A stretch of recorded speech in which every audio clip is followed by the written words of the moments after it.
Good day, everyone. Methodist Dave here, professional theologian and Bible teacher with our daily devotional for Friday, July 31st.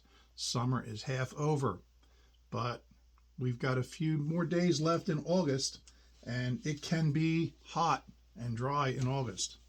We, on the other hand, are experiencing a record amount of rainfall. Not complaining. The farmers in the fields definitely need it, and that corn is coming in very nicely, and it's starting to show up at the stores. White Jersey corn. If you've never had white Jersey corn, you don't know what you're missing. We come to chapter 31. We don't get to do this that often since so many days in the month only have 30 days, and we work from the day and chapter. So since today is the 31st, we get to go to chapter 31, and I'm going to turn your attention to verse 16.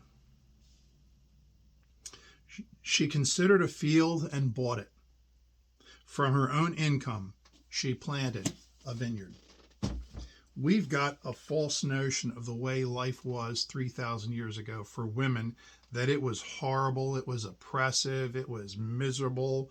They were ground down, kept underfoot, treated like dirt. Perhaps that's not entirely an accurate picture. Maybe that's just an image that people want us to think it was like. A good deal of chapter 1 deals with what's called the wife of noble character. And it's extolling like a woman who cares for her family, cares for her husband, and even has her own business concern. She makes fabric, she weaves things. She has servants working for her that make and weave things, and she manufactures things and sells them, and merchants love her product. And then she takes the money that she's earned and she goes out and she buys a field. So she's dealing in real estate in her own name, in her own capacity as a woman. And then once she has obtained the lease or the purchase of that field, then she takes some of her savings and she plants a vineyard, and now she's going to make money from the vineyard. And it takes a few years to get a concern like that going. It takes about 7 years for a vineyard to begin producing wine. And then she'll make money. You can make a lot of money off of a vineyard. So she's engaging in business. She's caring for her family. You know, you don't have to be everything in that chapter. It's a composite. You know, it's an artificial person because no one can do everything in there.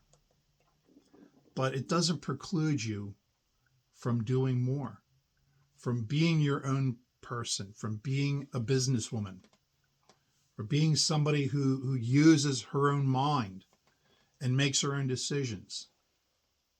And then treats her family well, takes care of her family, so that everybody says how wonderful she is. Her husband praises her, her kids praise her.